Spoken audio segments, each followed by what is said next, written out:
Slide sudah dibagikan ya teman-teman ya. Slide sudah dibagikan. Sudah download semua slide-nya teman-teman? Ya, Pak. Oke. Mungkin bisa di-share di sini teman-teman slide-nya. Bagi yang sit-in yang belum punya slide bisa di-share biar bisa di-download di Zoom ini ya. Mungkin teman-teman yang ini. Oh ya, Arfi, Anda teman 036 lengkap nggak? Coba dicek. 36.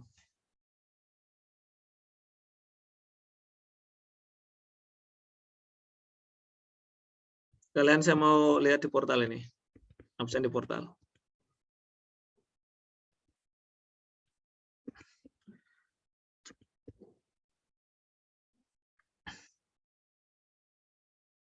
Sambil dibantu yang lain. Teman-teman 27 dari 36 27.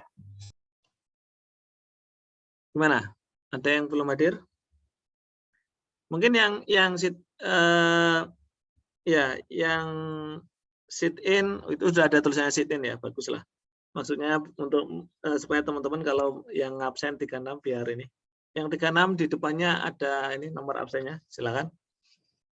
Supaya ini jelas. Terus kemudian biar kelihatan nomor berapa yang belum hadir, Arif Anda? Nomor absen berapa?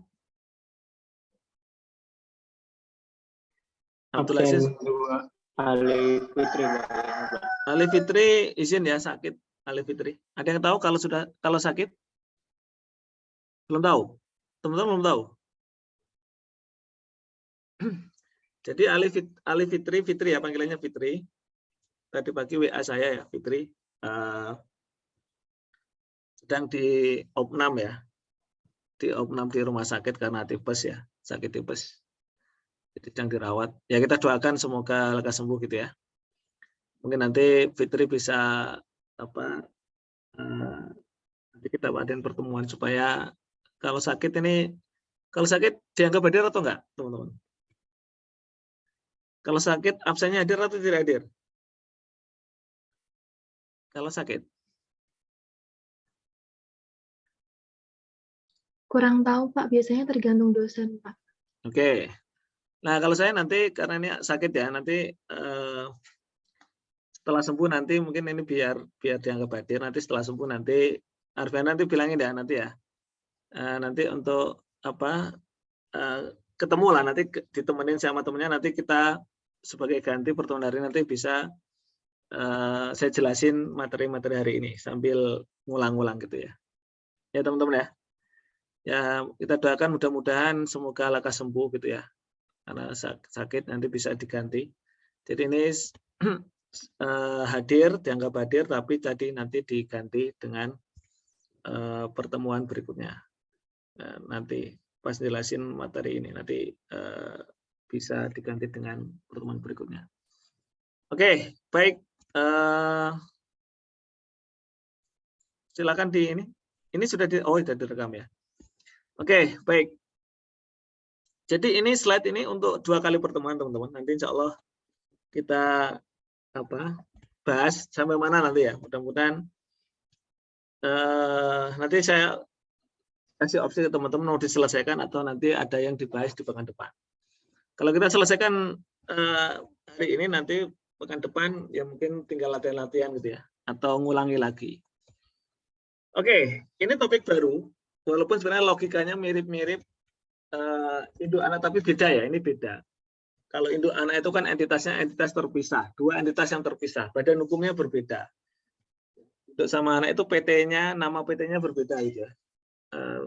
Tapi nanti dikonsolidasikan di bawah kendali induk. Kalau ini itu PT-nya cuma 1, nama PT-nya 1, ya. Tapi ya dalam rangka untuk meningkatkan penjualan, PT ini membuka kantor cabang. Makanya ada kantor pusat, ada kantor cabang.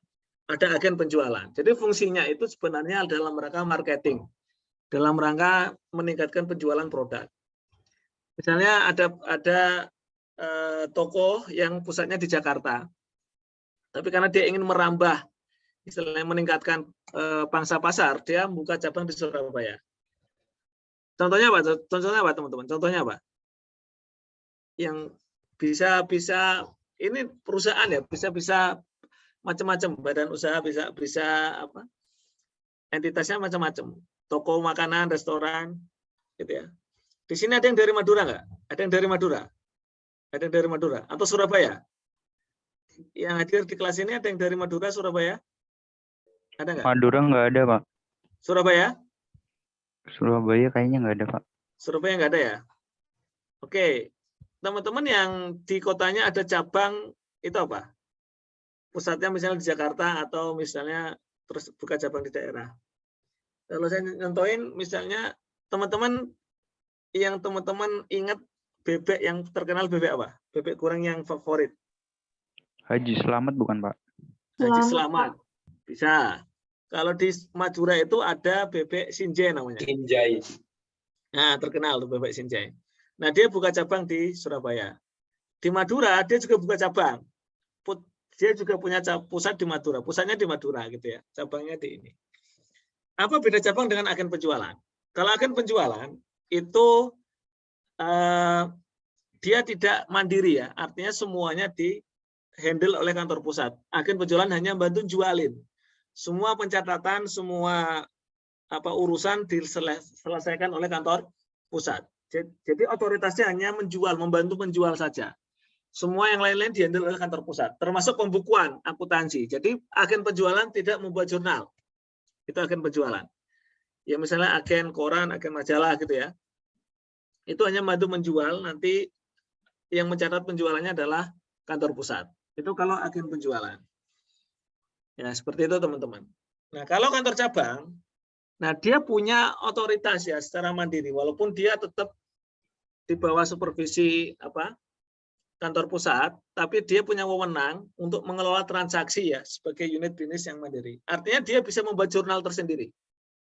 Nanti dia juga bisa membuat laporan keuangan tersendiri ya, laba rugi, neraca dan sebagainya. Tapi nanti akhir periode harus digabung dengan pembukanya kantor pusat, laporan keuangannya. Jadi dia bukan entitas yang terpisah kan, PT-nya cuma satu kan, seperti itu. Nah itu kantor cabang. Nah sekarang untuk agen penjualan, jadi sebenarnya fokus kita di akuntansi kantor cabang. Tapi ini untuk pengetahuan teman-teman, bagaimana agen penjualan, akuntansi agen penjualan. Jadi sekali lagi, agen penjualan tidak melakukan jurnal, yang menjurnal adalah kantor pusat. Jadi di slide ini itu yang menjurnal adalah kantor pusat. Jadi agen penjualan hanya mencatat saja gitu ya. Nanti catatannya dikasih ke kantor pusat. Misalnya dia bisa menjual barang gitu ya. Itu nanti yang mencatat penjualannya, yang mencatat pelunasan, penagihan itu nanti kantor pusat. Seperti itu. Contohnya, nah ini kalau agen penjualan ini mirip-mirip seperti sistem yang digunakan Impress System ya. Jadi agen penjualan itu dikasih modal oleh kantor pusat, dikasih duit. Nah, duit ini karena sekali lagi kontrolnya ada di kantor pusat ya. Agen penjualan bukan unit yang mandiri seperti kantor cabang, maka perlakuannya seperti petty cash. Jadi kantor agen penjualan dikasih petty cash. Jadi kayak seperti petty cash. Makanya sistemnya Impress System. Jadi sistem yang tetap. Maksudnya gimana? Biasanya setiap agen itu dapat jatah uang tetap. Misalnya 5.000 ya, modalnya 5.000. Makanya kantor pusat akan mencatat working fund ya. Agensi untuk agen A dikasih cash 5.000. Jadi working fund itu seperti kayak petty cash gitu ya. Konsepnya seperti kayak kas kecil. Nanti setelah ada pengeluaran dari agen A kan pasti akan mengeluarkan beban-beban ya, macam-macam bebannya ya. Beli apa gitu ya. Beli konsumsi, beli macam-macam gitu ya. Nah, itu ketika si agen A mengeluarkan beban itu belum dicatat, nggak ada jurnal. Baru setelah dia lapor kepada kantor pusat dan dia minta ganti duit, baru dicatat oleh kantor pusat expend pada cash. Jadi diisi lagi. Ini seperti petty cash. Petty cash kalau berkurang diisi lagi sehingga jumlahnya tetap. Sama seperti ini kan 5.000 dikasih modal 5.000, digunakan untuk belanja-belanja macam-macam sebesar 2.000, berarti kan tinggal 3.000 nih. Nah, baru ketika dia lapor ngasih bukti-bukti ke kantor pusat akan ngisi ulang, ya nggak? Mengganti yang 2.000 tadi diisi lagi, sehingga jumlahnya balik ke 5.000 lagi. Makanya oleh kantor pusat jurnalnya expense, cash, isi lagi. Seperti itu. Bisa dipahami sampai di sini? Halo? Bisa, Pak. Oke. Terus kalau seandainya kantor pusat ngirim kepada agen, sekali lagi agen nggak mencatat apapun, teman-teman. Yang mencatat itu kantor pusat. Jadi kantor pusat akan mencatat, misalnya ngirim sampel ya, barang dagangan ya, itu agensi sampel pada inventory. Jadi semuanya ini yang catat kantor pusat. Jadi inventorinya berkurang menjadi agen sampel. Reklas ya, ini seperti reklas inventory ya. Nah, ketika si agen menjual, gitu ya, maka di kantor pusat dikasih tahu, ini ada yang pesen ini, oke, deal. Nah, baru kantor pusat mencatat AR pada sales, COGS pada inventory. Nah, ini karena agennya mungkin banyak ya, dikasih nama agennya, agen A gitu, agen B gitu ya, supaya tahu salesnya ini dari agen A. Jadi seperti biasa teman-teman ya, pencatatannya sebenarnya seperti biasa gitu ya, penjualan. Nanti kalau pelanggan bayar itu biasanya langsung ditransfer ke kantor pusat, pakai rekeningnya kantor pusat. Kalaupun nanti lewat kantor agen ya cuma dititipin agen, tapi nanti agen diserahkan ke kantor pusat. Intinya yang mencatat cash pada AR itu kantor pusat. Nah, terus kemudian di akhir periode dibuatlah misalnya seandainya kantor pusat itu menganggap agen itu sebagai seolah-olah itu berdiri sendiri ya, walaupun nggak berdiri sendiri ya, maka akan ditutup ya. Maksudnya gini, supaya kadang kan kantor pusat itu memperlakukan agen itu kayak transaksi yang terpisah gitu. Jadi dipisah tadi agen A, B, C, D. Sehingga nanti masing-masing punya laba rugi sendiri per agen. Itu memudahkan kantor pusat untuk melihat agen ini untungnya berapa, agen ini. Jadi kalau mau diperlakukan seperti itu ya seperti ini jurnalnya, ditutup. Sales ditutup pada income summary, expense ditutup pada income summary gitu ya. Ditutup pada income summary. Seperti itu teman-teman. Nah, itu yang bisa dijelaskan sampai di sini. Kecuali kalau misalnya dia tidak perlu untuk memisahkan masing-masing agen, ya udah nggak perlu membuat ini. Misalnya ini langsung sales digabung dengan salesnya si pusat, inventorinya. Jadi ini kan dipisahin kan. Salesnya sales agen A, ditandai inventorinya agen A. Jadi untuk memudahkan si kantor pusat untuk mencari tahu agen mana yang penjualan itu agen mana, laba rugi agen ini berapa. Tapi kalau digabung dengan kantor pusat ya nggak perlu jurnal ini, nggak perlu. Seperti itu. Nah ini untuk jurnal penyesuaian tadi sampel ya. Jadi diakui sebagai expense ya. Sampel yang kepakai gitu ya. Sampel yang kepakai. Oke, sampai di sini ada pertanyaan teman-teman? Sudah Pak, cukup? izin bertanya, Pak. Ya boleh, silakan. Kan di situ kan untuk jurnal kantor pusat yang agen penjualan kan pakai impress system, Pak. Nah, kalau pengendalian kas itu kan ada 2. Kenapa nggak pakai yang fluktuatif itu, Pak, yang nggak tetap? Kalau yang ini kan tetap gitu. Ya, sebenarnya bisa pakai fluktuatif, tapi mungkin ini untuk memudahkan ya. Jadi di contoh ini memang asumsinya dia menggunakan impress system. Walaupun kantor pusat juga bisa menggunakan fluktuatif. Terserah kebijakannya, silakan. Tapi mungkin ini untuk istilahnya untuk pengendalian tadi ya, untuk kasnya ini untuk memudahkan sebenarnya. Jadi kalau fluktuatif boleh silakan. Gitu, Dika ya. Oh, baik, Pak. Terima kasih. Sama-sama. Udah selesai kita. Akhir penjualan selesai ya. Halo? Ada pertanyaan? Kalau tidak ada, kantor cabang. Nah, kantor cabang ada 3 jenis pencatatannya, tapi nanti yang akan kita bahas sebenarnya jenis yang ketiga ya. Kalau jenis yang pertama, kantor cabang tidak melakukan jurnal, tidak mencatat pencatatan. Semuanya terpusat di kantor pusat. Jadi yang menjurnal transaksi adalah kantor pusat. Jadi cabang setiap hari mungkin ngumpulin dokumen-dokumen. Jadi yang jurnal adalah kantor pusat. Itu nomor 1. Nomor 2 adalah double, yang mencatat dua-duanya nyatat. Misalnya kantor cabang melakukan transaksi langsung dikopi oleh kantor pusat. Kantor pusat akan mencatat hal yang serupa. Jadi itu yang nomor 2. Yang nomor 3, semua transaksi dicatat di kantor cabang. Kantor pusat tidak melakukan pencatatan, kecuali kalau memang transaksinya dengan kantor pusat. Paham maksud saya? Kalau misalnya kantor cabang melakukan transaksi dengan konsumen, yang mencatat cuma kantor cabang saja.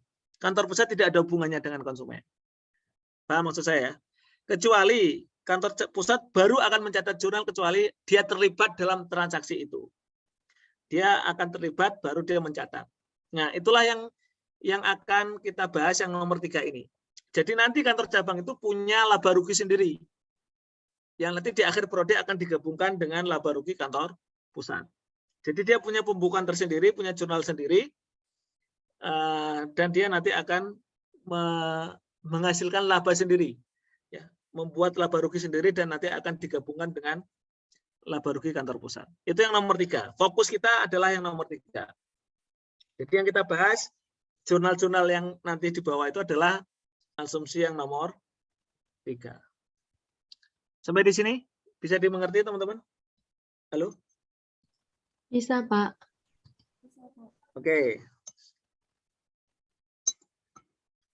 Silakan kalau mau minum dulu ya. Saya minum dulu.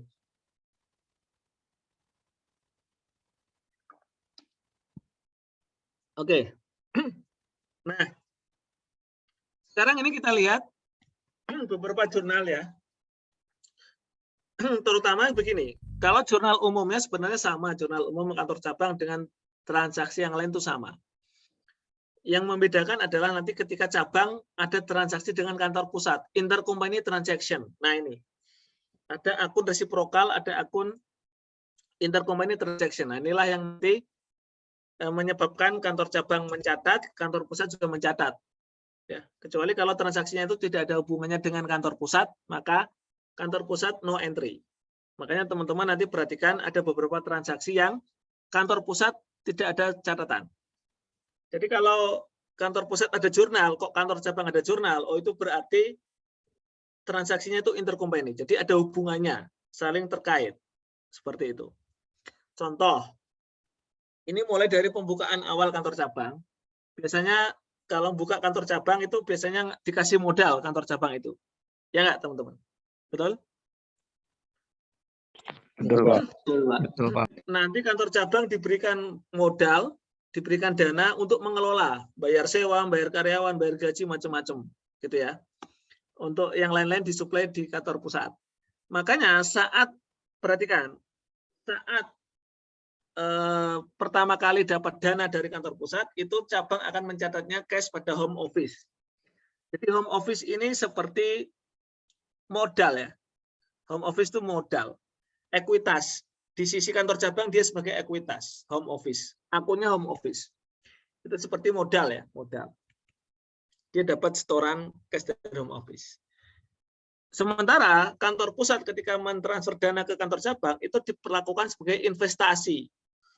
Makanya debitnya adalah investment in branch atau disingkat branch, ya, branch nomor 1, cabang yang ke-1. Jadi itu sebenarnya akun investment in branch itu akun investment ini branch ini akun investment teman-teman, investasi.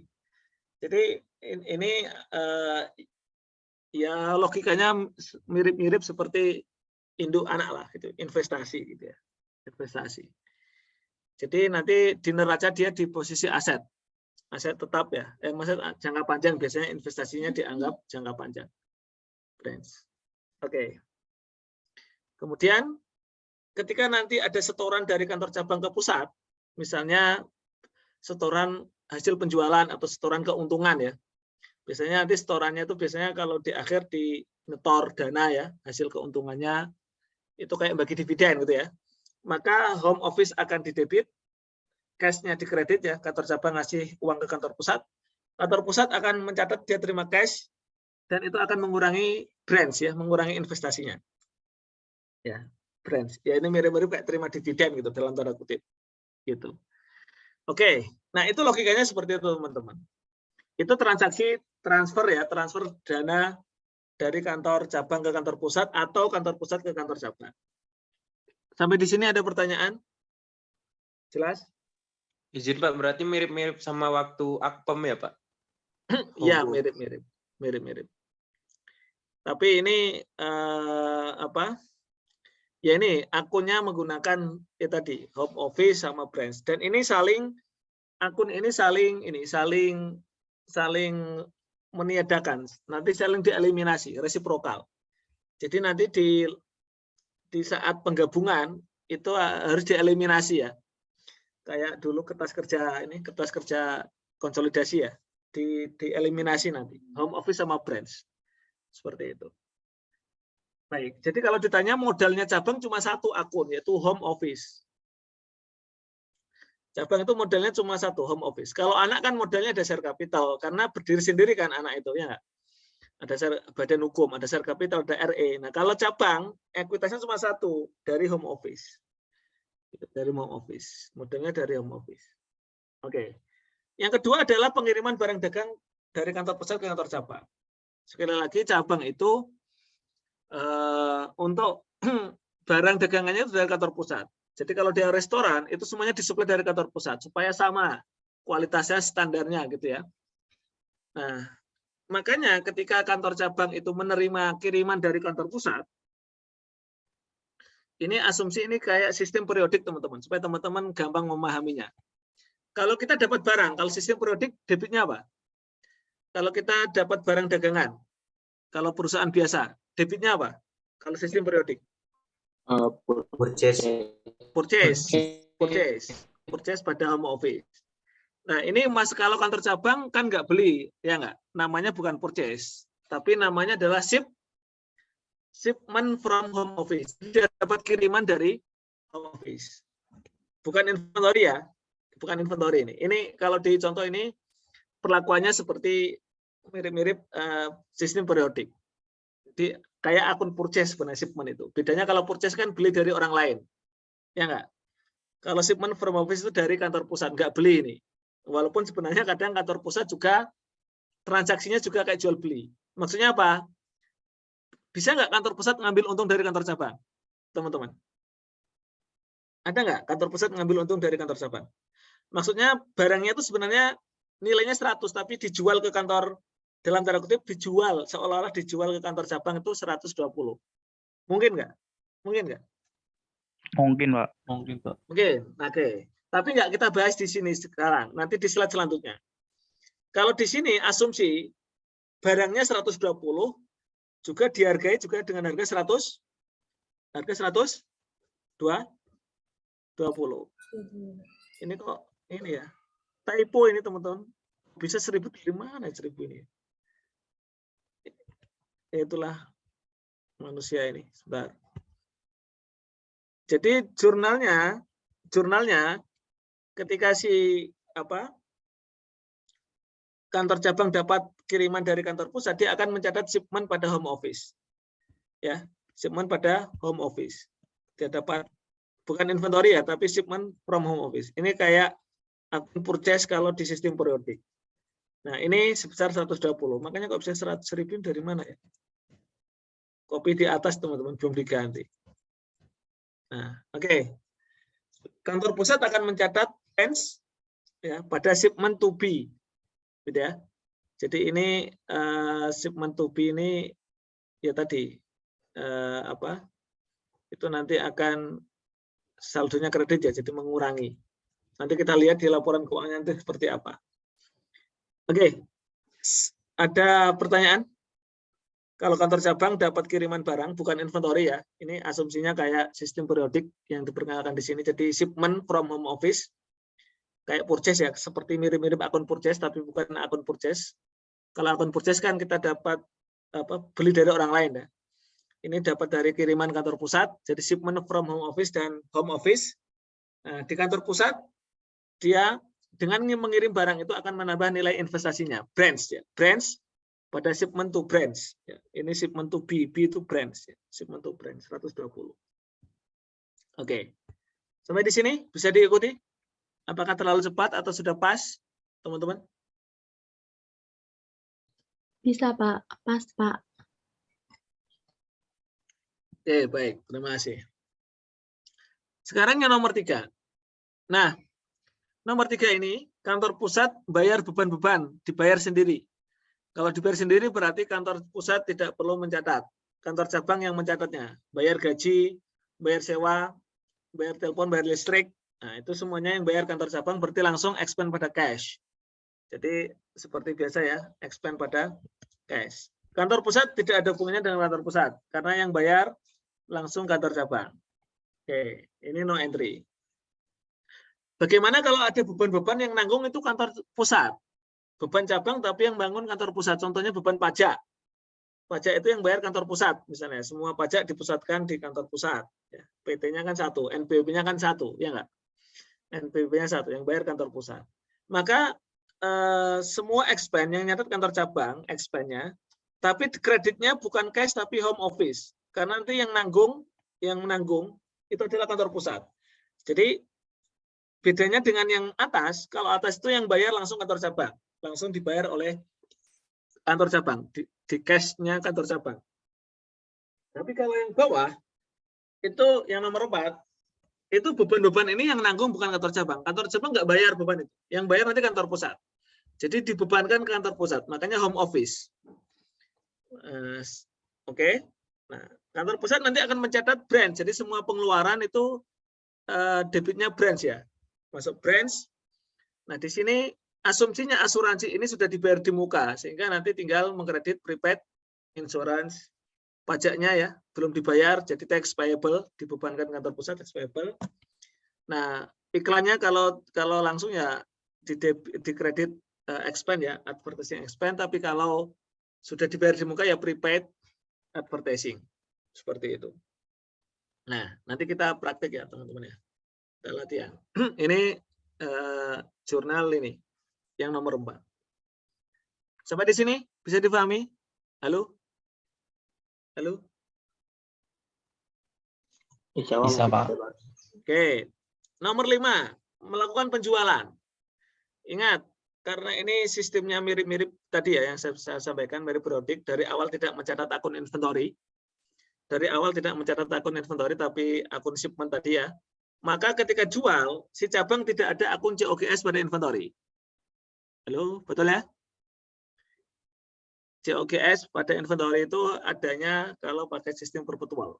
Nah, ini di sini sistemnya pakai sistem periodik ya, maksudnya akuntansi yang dipakai akuntansi mirip-mirip kayak periodik. Jadi ketika jual barang ya, langsung AR pada sales 2000. Jadi tidak ada COGS pada inventory, tidak ada ya. Di periodik kan tidak ada akun itu. Terus cash pada akun receivable. Cash pada akun receivable. Itu seperti itu teman-teman jurnalnya. Kantor pusat tidak ada urusannya, jadi tidak ada jurnal, no entry. Itu. Karena yang melakukan penjualan, yang menerima cash itu semuanya kantor cabang. Yang menerima pembayaran kantor cabang. Jadi itu. Kecuali kalau dibebankan kantor pusat, baru nanti ada hubungannya dengan kantor pusat. Tapi sekali lagi ini adalah kantor pusat tidak terlibat dalam hal ini. Oke, lanjut. Nah, kalau aset tetap biasanya dalam soal-soal ya, aset tetap itu terpusat di kantor pusat. Jadi meskipun yang beli itu kantor cabang, yang mencatat asetnya adalah kantor pusat. Jelas teman-teman ya? Saya ulangi lagi.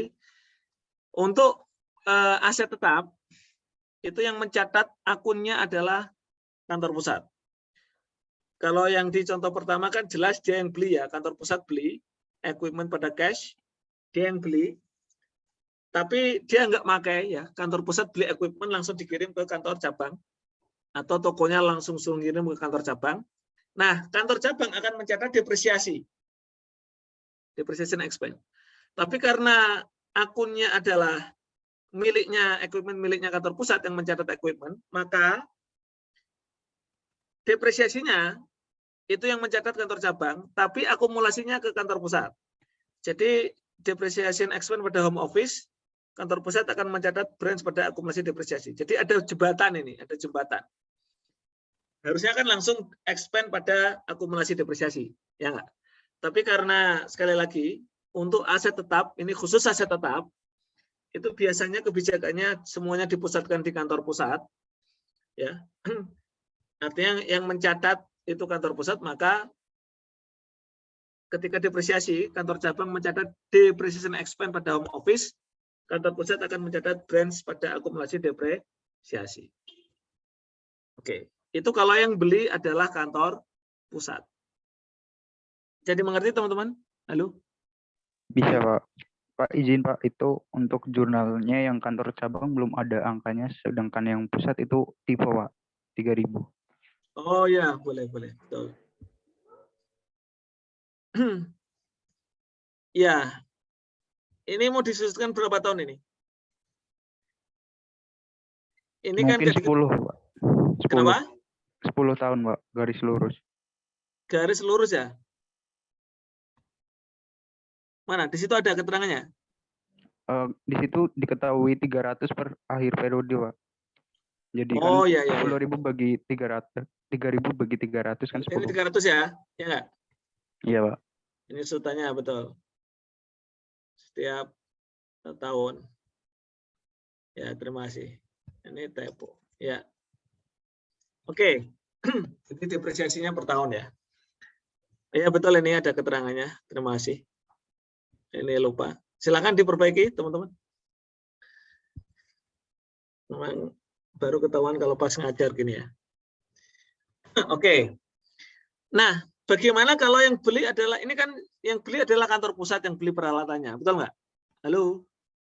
Iya, Pak. Iya Pak. Bagaimana kalau yang beli ini saya ubah ya soalnya. Yang beli adalah kantor cabang, beli peralatan, cash. Tapi ingat, yang boleh mencatat akun equipment adalah tetap kantor pusat. Jadi jurnalnya gimana? Ini cash, jelas ini cash, kantor cabang misalnya ya. Yang beli 3.000 ini adalah kantor cabang. Jadi kantor cabang akan mengkredit cash. Nih, di sini. Nah, ini cash 3.000. Debitnya apa? Home office Home Pak. office, Pak. Home office. Home office. Jangan equipment, karena equipment yang mencatatnya adalah tetap kantor pusat. Home office 3 ini. Nah, equipment di sini bukan cash, tapi apa? Branch. Pak. Branch. Nah, karena cashnya yang ngeluarin sudah kantor cabang. Nah, itu kalau yang beli peralatan adalah kantor cabang. Seperti yang nomor ini loh, beli tanah ini loh. Yang paling bawah itu kan beli tanah nih. Nah, beli tanah, yang beli tanah adalah kantor cabang. Berarti home office pada cash 2.000 harga tanahnya. Kantor pusat line pada branch ini. Jadi yang mencatat line-nya itu adalah kantor pusat. Sama seperti equipment di sini. Bisa dimengerti teman-teman? Halo? Bisa, Pak. Oke. Ini banyak-banyak latihan teman-teman ya. Oke. Nah, ini saya hapus lagi. Nah, ini cash. Karena yang beli adalah kantor pusat. Kalau yang beli kantor cabang, tadi jurnalnya seperti itu. Seperti jurnal tanah ini ya. Tanah. Oke. Baik. Nah, kemudian yang ke-8, ini contoh-contoh transaksi teman-teman ya. Contoh-contoh transaksi. Misalnya nah ini baru. Si pembeli mau membeli barang dagang pada dari pemasok luar. Nah ini purchase ya. Sekali lagi ini sistemnya tadi periodik ya. Makanya purchase pada cash. Kalau dia belinya dari kantor pusat tadi apa? Debitnya teman-teman? Dia belinya dari kantor pusat, dikirim dari kantor pusat. Shipment from HO. Shipment from HO, dikirim dari kantor pusat ya, dibelinya dari kantor pusat. Tapi kalau dari pemasok luar, purchase pada cash account payable. Kantor pusat tidak menjurnal apapun. Nah, baru nanti setelah setelah ketemu, berarti kan bikin laporan keuangan. Ya enggak? Bikin laporan keuangan, laba rugi si cabang, terus ditutup. Akun-akun expense, akun-akun purchase ditutup ya. Tadi kan expense total 1.350. Kalau soal tadi. 1.350 dari mana tadi? 1350 dari mana? Ada yang tahu? Ada yang tahu 1350 bebannya ini loh. Ini kan ada beban expense 1350. Dari mana? Pertama, ini bebannya berapa tadi? Bebannya? Ini berapa bebannya? 75? 750. Ini bebannya berapa? Total itu, Pak. Total 300? dari jurnal 34 sama berapa tadi? 7. Betul. Iya. Ini 750 tambah 300 berapa? 1050. Tambah expand depreciation 300 berapa? 1350 ya. 1350, Pak. 1350 itu expense-nya di kredit ya. Ini jurnal penutup. Jadi nomor 9 jurnal penutup ya, closing entries. Memunculkan income summary. Purchase juga ditutup ya, purchase karena dia debit ditutup di sini. Total ini. Sementara sales-nya tadi 2000 ya. Sales-nya 2000 ditutup di income summary. Selisihnya berapa? Selisihnya antara 1.700 sama 2.000. Itulah laba. Laba 300 setelah ditutup di cabangnya ditutup. Nah, jurnal penutup. Sementara kantor pusat setelah ada jurnal penutup, perhatikan, dia pertama akan mencatat adanya income dulu, ya enggak? Kan kalau dari jurnal ini kan kelihatan bahwa cabang ini ada untung berapa, teman-teman? Ada untung berapa? 300, Pak. 300. Maka oleh kantor pusat akan dicatat sebagai branch income, ya enggak? Halo? Iya, Pak. Nah, keuntungan kan akan menambah nilai investasi ya. Nah, ini mirip-mirip kayak induk anak kan, metode ekuitas ya. Jadi kalau ada net income akan menambah nilai investasi. Nah, ini perlakuannya seperti itu. Jadi menambah akun branch, baru ditutup branch income pada income summary, baru ditutup di sini. Jadi pertama dicatat dulu branch income-nya dulu, baru ditutup branch income pada income summary. Oke. Sudah selesai kita untuk jurnal umumnya. Oke? Sampai di sini bisa dipahami, teman-teman? Halo? Izin bertanya, Pak. Boleh. Slide sebelumnya. Slide sebelumnya. Ya.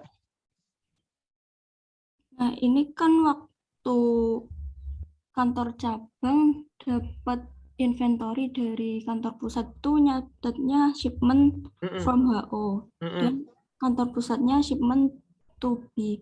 Nah, sedangkan waktu di penjualan itu nyatetnya cuma sales, cash, sama AR. Nah, itu berarti di akhir periode akun shipment itu masih utuh, Pak? Oh iya, betul. Ya, betul. Jadi akun shipment masih utuh. Pertanyaan bagus sekali itu.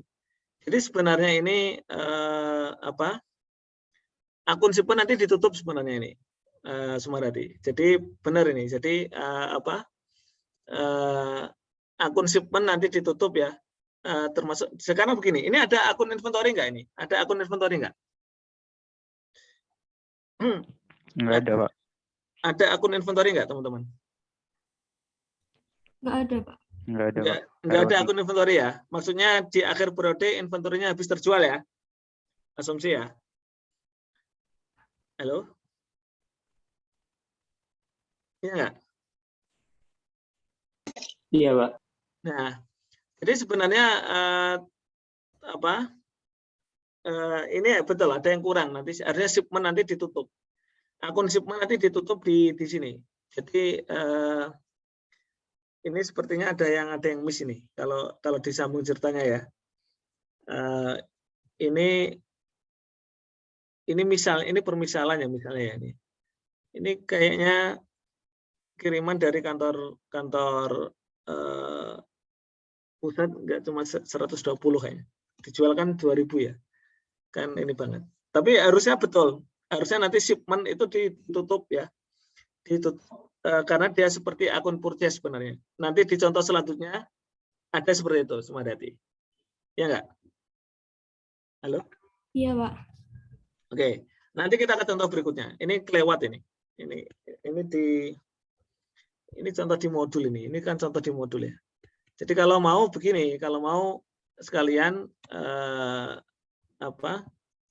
shipment-nya itu di sini. Nah, ini kantor cabang akan menutup expense 1.350.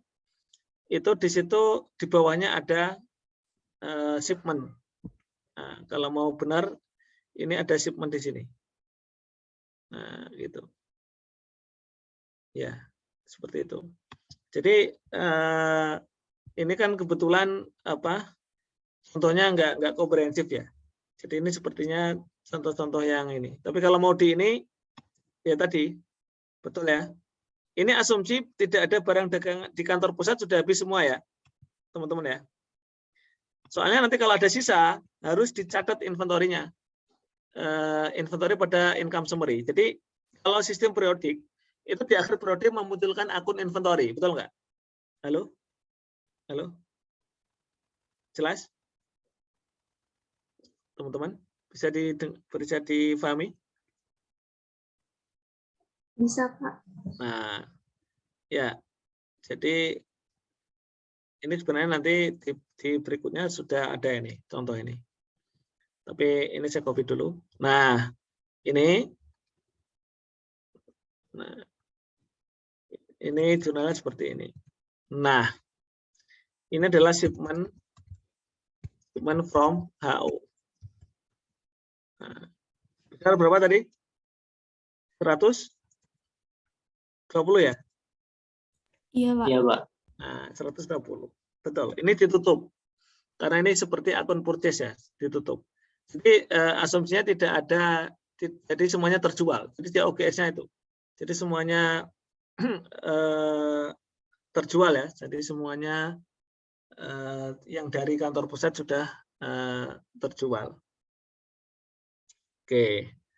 Terus, nah di sini yang beli dari pihak ketiga juga asumsi sudah terjual. Jadi tidak ada akun ending inventory. Jadi ending inventory-nya 0 asumsinya. Kalau ada akun ending inventory gimana Pak? Perlu buat jurnal satu lagi untuk memunculkan akun inventory debit. Ya. Nanti di contoh ilustrasi ada teman-teman. Ada endingnya. Ini kan kebetulan asumsi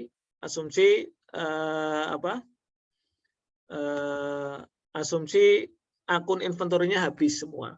Baik yang dibeli dari kantor pusat, yang ditransfer dari kantor pusat, maupun yang beli dari pemasok luar, semuanya habis terjual.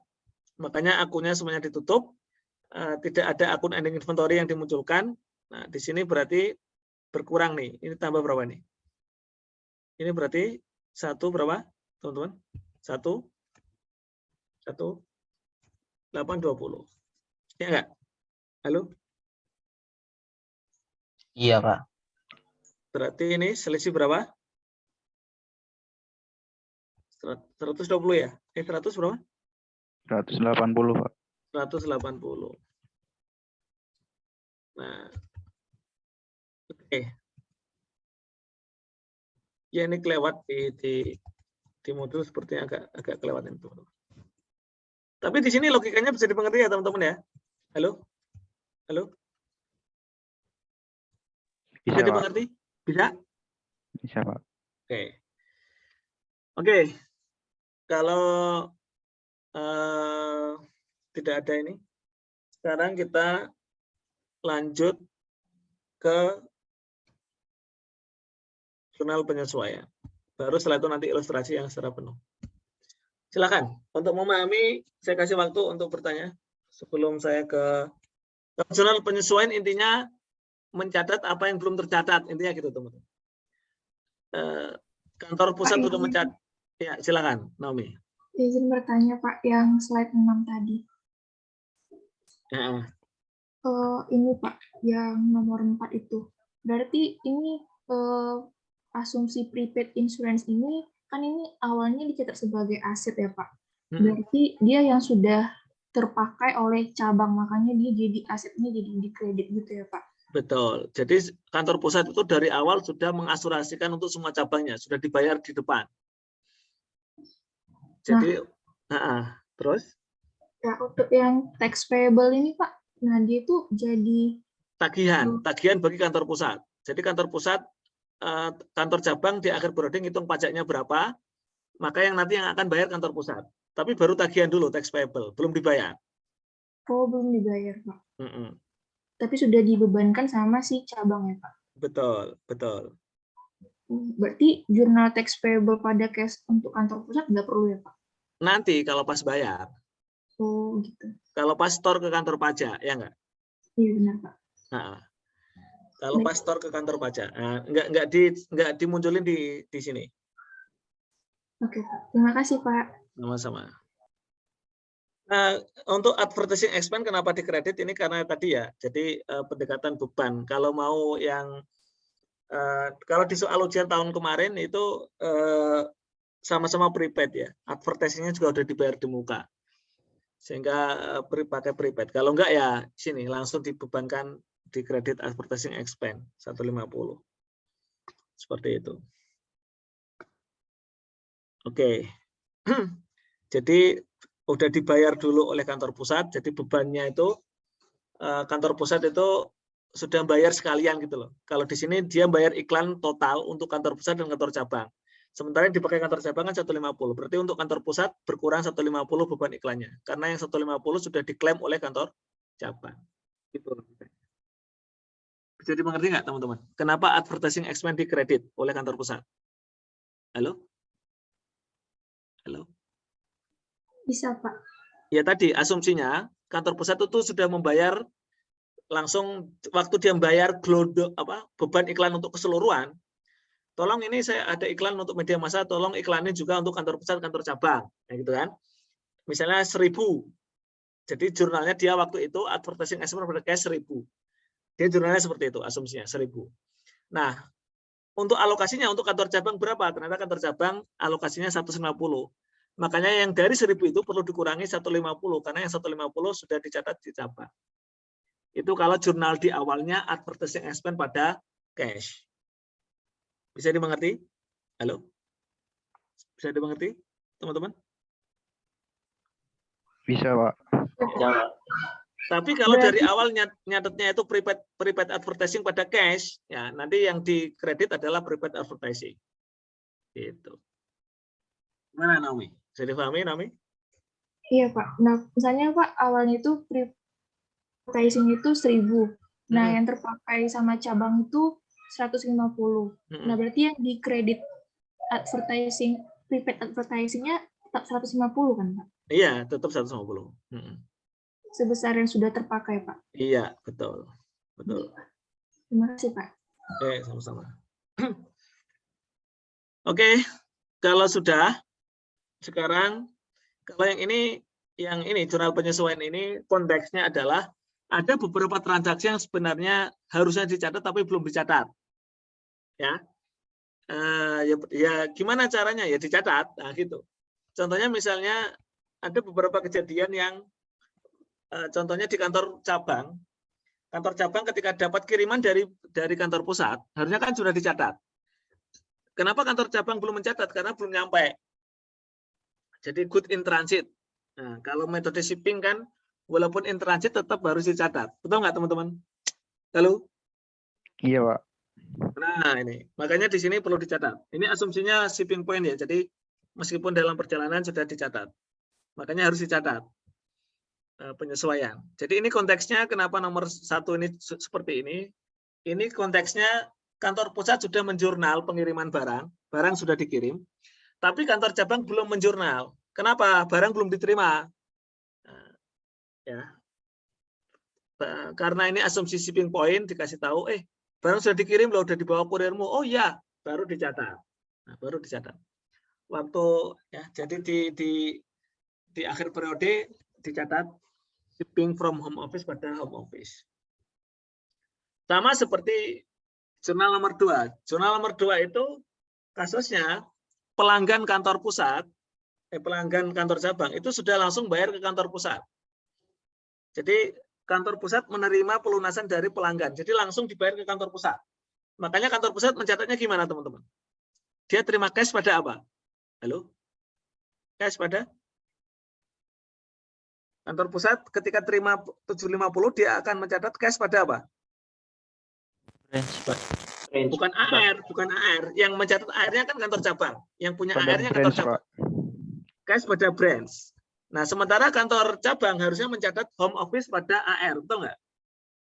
Halo? Betul nggak? Iya, Pak. Karena yang terima cash adalah home office. Nah, tapi saat itu kantor cabang belum mencatat karena dia belum dikasih tahu oleh kantor pusat bahwa ada pelanggan yang melunas.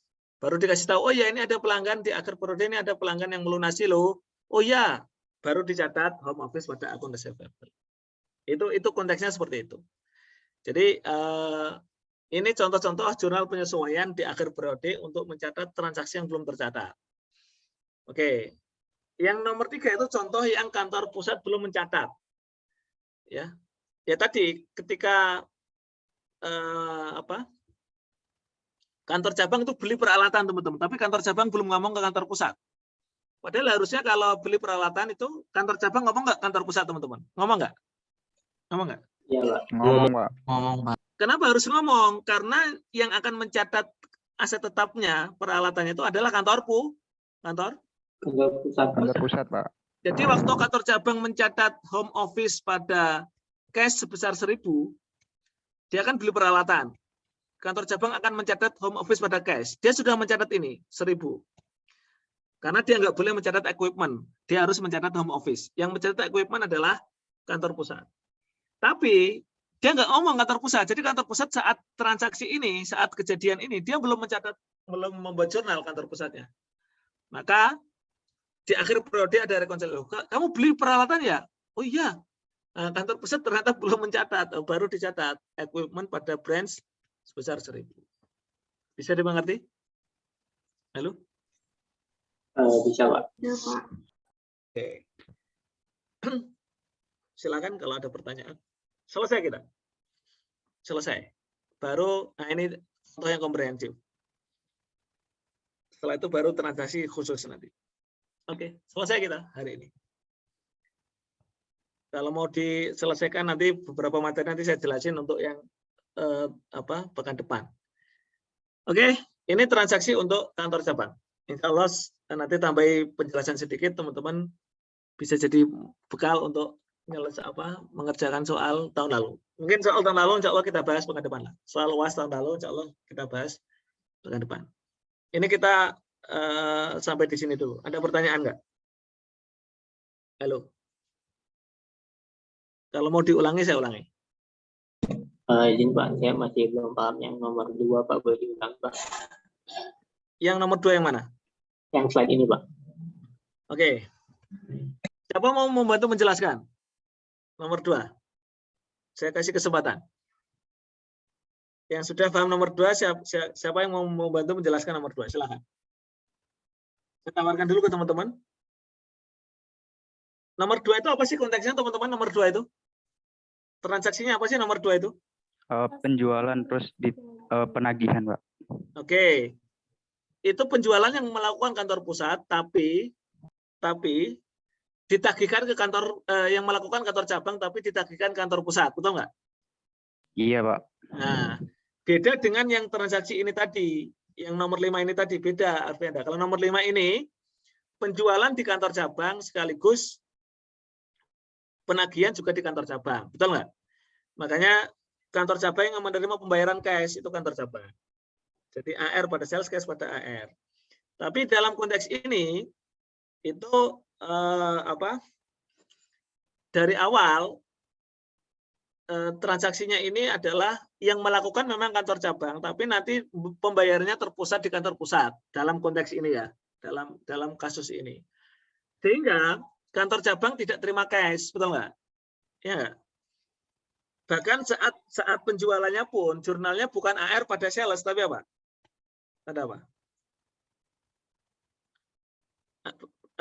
AR pada sales, oke, AR pada sales ya, AR pada sales. Tapi saat pembayaran, kalau pas penjualan AR pada sales ya. Tapi saat pembayaran bukan cash pada AR, tapi apa? Pada apa? Home office pada Home office pada AR. Sementara kantor pusat akan mencatat cash pada branch, ya enggak? Ya kan? Iya, Pak. Nah, nomor 2 ini kasusnya si kantor pusat sudah mencatat cash pada branch sebesar 750 karena dia sudah dapat terima rekening. Tapi kantor pusat belum ngomong ke kantor cabang. Ya, Arvenda ya. Dia belum ngomong ke kantor cabang kalau ada nasabah yang transfer 750. Makanya cabang belum mencatat. Nah, ketika dikasih tahu, baru di akhir periode baru dicatat. Home office pada AR sebesar 750. Begitu. Bagaimana? Dipahami? Bisa Pak. Terima kasih Pak. Ya, sama-sama. Oke, yang lain? Ini 750 ya. Yang lain? Silakan. Nanti insya Allah dengan ilustrasi lengkap ini teman-teman insya Allah lebih paham. Silakan yang lain. Halo? Boleh silakan bertanya. Kalau tidak ada yang sit in juga boleh bertanya ya. Teman-teman 636 silakan ada yang bertanya. Cukup jelas semuanya? Izin bertanya, Pak. Boleh, silakan. Di slide yang nomor 6, Pak, itu tadi kan ada shipment pada home office itu 120. Terus ada penjualan yang AR pada sales tadi kan diasumsikan bahwa seluruh penjualannya terjual ya Pak barangnya. Jadi kan itu apakah yang waktu akun shipment itu nilainya sudah sesuai dengan harga jual, Pak? Oh iya. Iya. Jadi betul, waktu ini kan cost-nya ya 120 kan? Iya, Pak. Jadi waktu ini 120 itu adalah ini harga barangnya. Jadi kantor pusat ngirim ke kantor cabang harga barang yang nilainya 120. Jadi kantor pusat tidak ngambil untung, betul nggak? Iya, betul, Pak. Nah, tapi oleh kantor cabang itu dijual seharga 2.000. Iya nggak? Halo? Iya, Pak. Nah, ya nggak apa-apa. Maksudnya kenapa? Itu jadi nanti penjualannya itu berarti kantor cabang itu menetapkan keuntungannya sendiri ya, Pak? Nah, betul. Oh, seperti itu. Ya, kantor cabang nanti dia ngambil untung sendiri dan nanti dilaporkan kantor pusat ya nggak? Nanti akan dilaporkan kantor pusat dan akan ditutup di kantor pusat ini diakui income-nya nanti yang ini. Ya nggak? Iya, Pak. Jadi sebenarnya nilai shipment yang dikirimkan itu tidak peduli ya Pak, itu sesuai dengan harganya atau cost-nya, yang penting nanti si kantor cabang ini mau mengambil keuntungan berapa itu untuk nilai sales-nya ya Pak.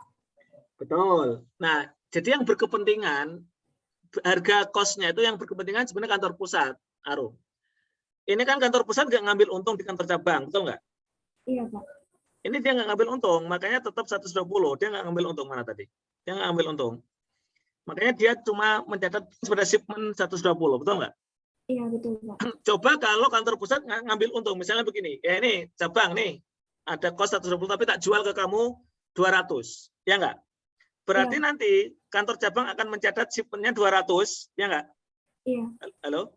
Akan mencatatnya 200, kantor pusat akan mencatatnya ini contohnya, ini masalah khusus ini. Nah, ini contoh. Untuk misalnya ini contoh, itu sering terjadi teman-teman di soal tuh hampir pasti ada margin ya. Jadi kantor cabang itu pasti kantor pusat ngambil untung juga dari kantor cabang. Contohnya gini. Kalau kasus ini contohnya, harga barangnya berapa? Cost-nya 10.000 ya. Dikirim ke kantor cabang dihargai berapa oleh kantor pusat? 12.000 Pak. Nah, 12.000. Berarti artinya apa? Artinya kantor pusat dalam tanda kutip dalam hal ini ngambil untung 2.000, ya nggak? Dari kantor cabang. Betul nggak? Halo? Iya, betul Pak. Nah, makanya dia akan mencatat branch 12.000 yang dibebankan 12.000, tapi dia akan mencatat shipment to brand-nya cuma 10.000 karena cost-nya 10.000, ya kan? Ada unrealized intercompany inventory profit. Unrealized profit intercompany transaction. Jadi karena ini antar pusat sama cabang kayak intercompany transaction. Belum income, ini belum dicatat sebagai income, masih unrealized. Masih unrealized. Nanti nyatet income-nya kapan? Nyatet income-nya kalau pas terjual ke pihak lain. Berapa persen terjual? Ya kan? Ya terjual. Baru nanti diakui di penyesuaiannya nanti seperti ini. Nanti saya jelaskan setelah ini. Seperti itu. Ya. Mengerti nggak? Ya, bisa Pak. Jadi si kantor cabang ini mencatat berapapun shipment-nya itu ya udah harga dari kantor pusat tadi ya Pak. Ya. Kalau misal kantor pusatnya ngambil margin dari kantor cabang, itu berarti nanti ada jurnal tambahan di bukunya kantor pusat. Betul. Ya, baik Pak, terima kasih. Sama-sama. Di kantor pusat. Jadi warna jurnal ini saya khusus warnai teman-teman untuk membedakan. Cabang itu warna kuning, hijau kantor pusat. Jadi kalau yang warna hijau berarti yang membuat jurnal adalah kantor pusat. Supaya teman-teman terbiasa dengan jurnalnya ya. Supaya teman-teman kalau belajar, oh kalau kuning kantor cabang, oh kalau hijau kantor pusat. Oke, baik. Sebelum saya break dulu, ada pertanyaan sebelum break. Setelah ini kita ilustrasi latihan yang ada di soal ya. Nanti saya jabarkan, jelasin lewat Excel yang di slide ini. Oke, silakan. Ada pertanyaan sampai di sini? Belum ada, Pak. Belum ada. Oke. Mau istirahat berapa menit? 10 menit, 15 menit, 20 menit, 60 menit? 60 menit sudah selesai pulang gitu ya. Mungkin sampai jam 12.10 aja Pak, cukup. Oke ya. Baik, silakan teman-teman ya, kita istirahat. Silakan yang mau isoma ya, isoma, istirahat, sholat, makan. Silakan yang mau sholat, mau makan. Insya Allah sekitar ya inilah 12, ya antara 12 ya. 12 lebih 12 biar 15 menit ya. 15 menit kita istirahat. Baik, sekian. Terima kasih teman-teman. Silakan istirahat. Kita lanjutkan.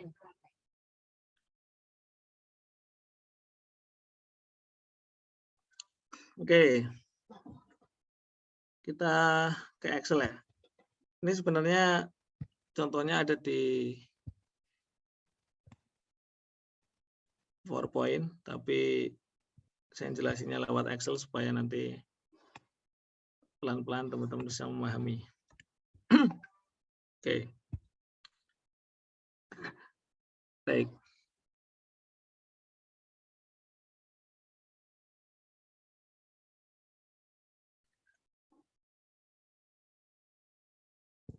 Baik. Sudah kelihatan teman-teman Excel-nya? Sudah kelihatan? Sudah, Ya, Pak. Oke. Ini ilustrasi yang ada di Excel ya, di PowerPoint. Jadi teman-teman tidak perlu menulis ulang. Hanya saja saya ingin menjelaskan lewat Excel ya. Terus nanti asal-usulnya gimana. Oke. Mungkin supaya teman-teman ada nilai aktivitas, silakan siapa yang baca soalnya. Nanti pertanggal juga ada yang baca. Silakan. Gantian. Dibaca dulu soalnya. Kantor pusatnya PT Makmur, kemudian dia buka kantor cabang di Kota Lama, cabang pertama. Silakan. Izin Pak, Yuk. dari awal ya Pak ya? Betul, soalnya dulu Syifa ya, soalnya dibaca dulu. Pada tanggal 1 Oktober 2021, PT Makmur membuka cabang pertamanya di Kota Lama. Cabang berikutnya akan dibuka tahun depan.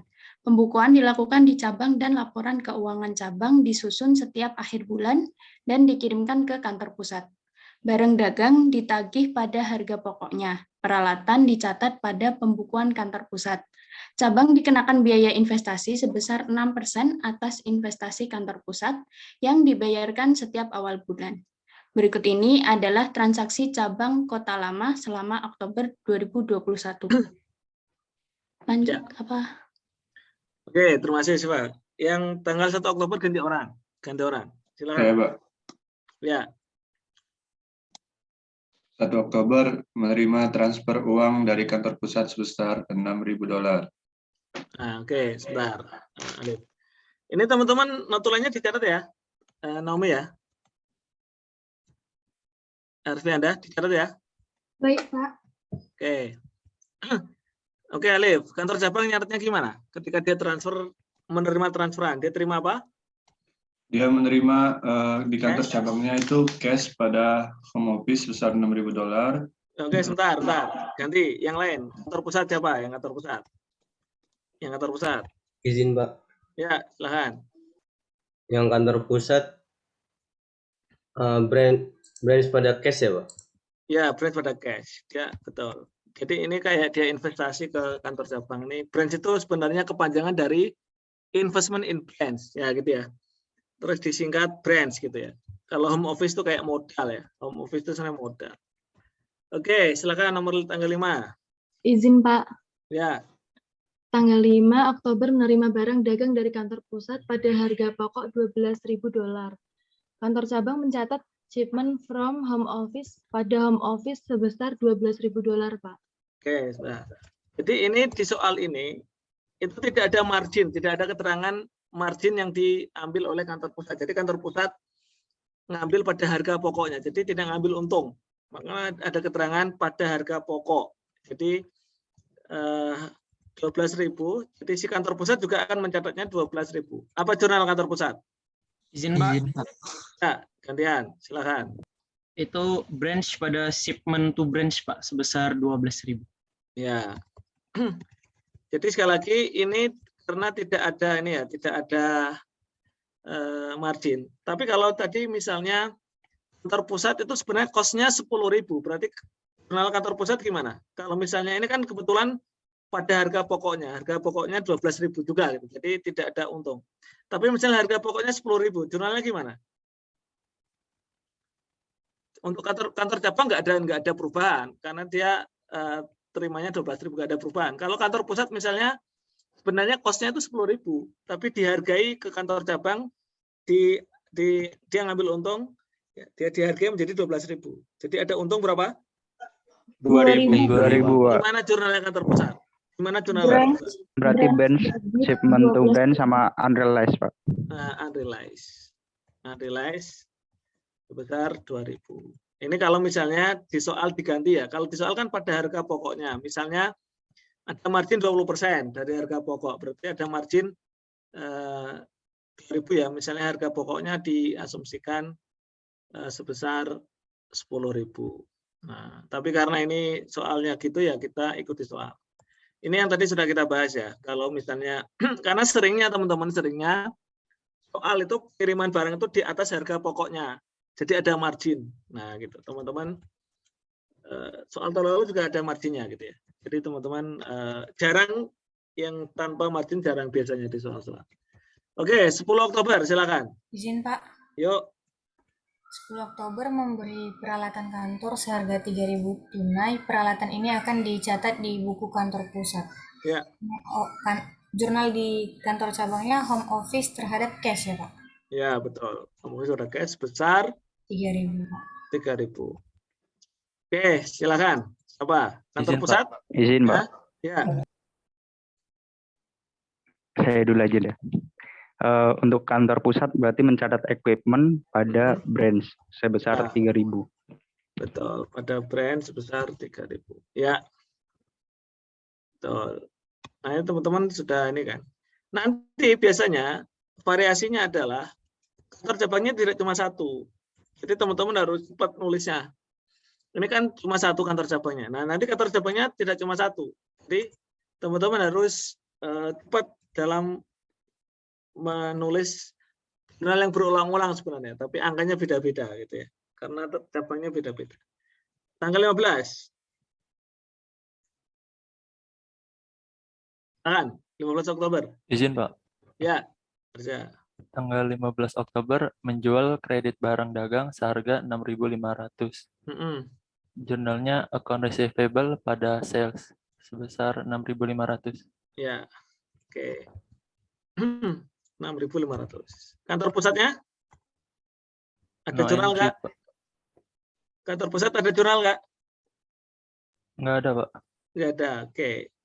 Nanti 17 Oktober. 17 Oktober. Boleh Pak, saya? Ya. Menerima pelunasan piutang sebesar 3.500, berarti menerima cash pada account receivable. Oke, pada account receivable. Besar berapa tadi? 3.500. 3.500. Oke. Kantor pusat ada jurnal kantor pusat? Tidak ada, Pak. Tidak ada. Oke, 20. Izin, Pak. Ya. Salary expense sebesar 400. Ya, oke. Terus? Kemudian rent expense sebesar 200. Dan Oke. miscellaneous expense sebesar 150. Pada cash sebesar 750. Oke. Kalau yang di kantor pusat tidak ada jurnalnya. Ya, karena ini yang bayar langsung kantor cabang. Jadi nggak ada hubungannya dengan kantor pusat. Kecuali yang tanggal 22 itu beban-beban yang nanggung kantor pusat. Silakan, tanggal 22. Izin, Pak. Tanggal 28 ya. Tanggal 22 dulu ya. 22 Oktober menyetor uang 2.000 ke kantor pusat. Dijemput cabang home office terhadap cash 2.000, Pak. Di kantor cabang dia menyetor ya sebesar 2.000. Terus kantor pusatnya terima setoran cash pada branch sebesar 2.000. cash pada branch ya. Oke. Sebesar 2.000. Oke. Nah. Terus 28, nah ini beban-beban dibebankan kantor pusat. Silakan. Yuk. Izin, Pak. Ya, silakan. Yang kantor cabang branch yang kantor cabang insurance expense ya, Pak.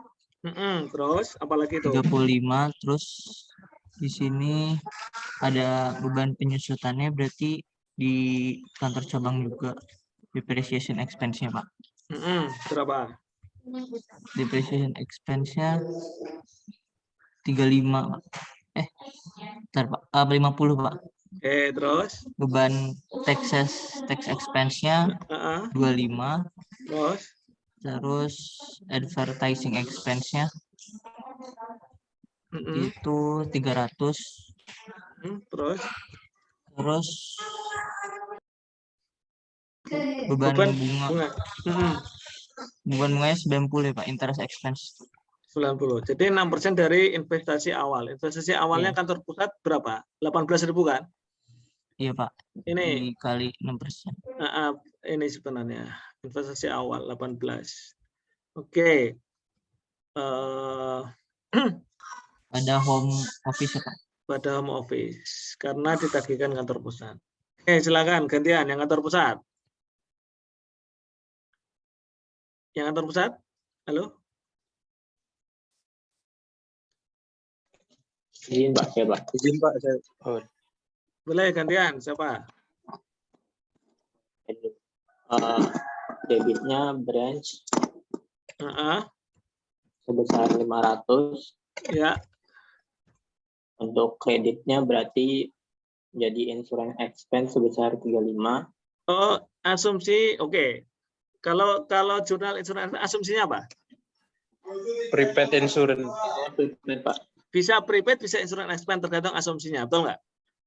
Iya, Pak. Kalau Pak. prepaid insurance itu artinya si kantor pusat awal sudah membayar di muka, ya kan? Membayar gelondongan diantaranya salah satunya untuk bank ini yang pertama. Jadi prepaid insurance. Untuk depreciation expense pasangannya apa? Accumulated depreciation, Pak. Accumulated depreciation. Jadi di cabang akan mencatat depreciation expense, di pusat akan mencatat akumulasi depresiasi 50. Terus tax expense akan menjadi apa? Tax payable, Pak. Tax payable. Tagihan. Terus advertising tetap advertising expense, Pak. Asumsinya itu beban. Ya. Asumsinya Pak, kenapa nggak prepaid advertising? Asumsinya tidak dibayar di muka oleh itu, Pak, oleh pusat, Pak. Kan asumsinya pusat ketika jurnal bayar di iklan itu dia jurnalnya advertising expense pada cash, betul nggak? Betul, Pak. Tapi kalau pas bayar insurance dia menjurnalnya prepaid insurance pada cash, itu asumsi. Jadi ini sebenarnya bisa prepaid advertising, bisa advertising expense. Begitu juga dengan insurance. Insurance bisa insurance expense atau prepaid insurance, tergantung pencatatannya, pendekatannya yang dipakai, betul nggak? Halo? Betul, Pak. Oke. Izin, Pak. Berarti kalau misalnya nggak ada keterangan di soal, kita tulis asumsinya gitu atau gimana, Pak? Ya, ikuti yang contoh aja, contoh aja. Nah, kalau maksudnya kalau contoh, kalau di soal tahun kemarin dikasih contoh, dikasih keterangan kok, prepaid semua. Kalau nggak ada keterangan, silakan diasumsikan insurance prepaid, advertising prepaid juga boleh, atau expense juga boleh gitu. Ya. Jadi kalau insurance, kalau prepaid itu langsung dibayar di muka, prepaid, insurance pada, karena asuransi biasanya kecenderungannya dibayar di muka. Kalau advertising expense kan ada kecenderungan dibayar di muka atau langsung sekaligus saat ada tagihan, betul nggak teman-teman? Halo? Oke, ini apa? Interest expense pasangannya apa? Interest income, Pak. Ya, jadi interest income sebesar 90. Oke, lanjut tanggal 31. Izin Pak. Ya. Buat jurnal penyesuaiannya berarti yang kan barang dagang berarti inventory pada income summary Pak. Betul. Jadi ini karena ini sistem periodik. Ingat sistem periodik itu inventory itu dimunculkan di akhir. Betul nggak teman-teman? Halo? Iya Pak. Nah, jadi kita asumsikan ini pakai periodik ya biar teman-teman tidak kesulitan ya. Jadi inventory pada income summary. Jadi memunculkan inventory besar yaitu saldonya berapa inventory akhir, ending inventory 8.400. Nah, oke. Oke, sudah, kantor pusat nggak ada hubungannya dengan inflow. Nanti kantor pusat akan menjurnal ketika sudah ada labanya. Oke, terus yang kedua nutup apa? Yang akun yang ditutup apa? Ini kan memunculkan inventory, memunculkan ending inventory. Terus yang selanjutnya 31 Oktober, ayo orang ganti. Nah, membuat jurnal penutup. Apa yang ditutup? Akun apa pertama? Sales. Nah, sales. Betul, sales. Jadi akun-akun pendapatan ditutup dulu. Sebesar berapa tadi salesnya? 6,5 ya? Salesnya atas 6,5 ya? Nih, 6,5 nih. 600. Nah, terus akun-akun expense. Apa saja yang ditutup? Ini mulanya menyesuaikan. Apa saja yang ditutup? Pertama apa? Akun-akun apa yang ditutup? Shipment itu kayak akun apa tadi? Shipment teman-teman? Shipment itu mirip akun apa? Halo? Purchase, Pak. Mirip akun purchase. Ditutup nggak? Ditutup nggak? Halo? Ditutup nggak? Halo teman-teman? Ditutup nggak? Iya Pak. Iya Pak. Ya, jadi ditutup ya. Dia tuh kayak akun temporer. Karena dia tuh kayak purchase gitu, akun temporer. 12.000. Nah, tadi yang Sumaryati tadi ya, ini ditutup 12.000. Terus apa lagi yang ditutup? Beban-beban apa lagi? Teman-teman. Halo? Expense, Pak. Ya, ini semuanya copy aja nih. Yang tanggal 20 copy. Terus ini tanggal 28 copy. Oke. Kalau di total berapa jumlahnya?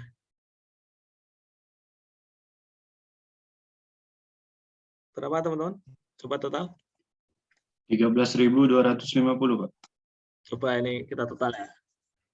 Kita total di sini.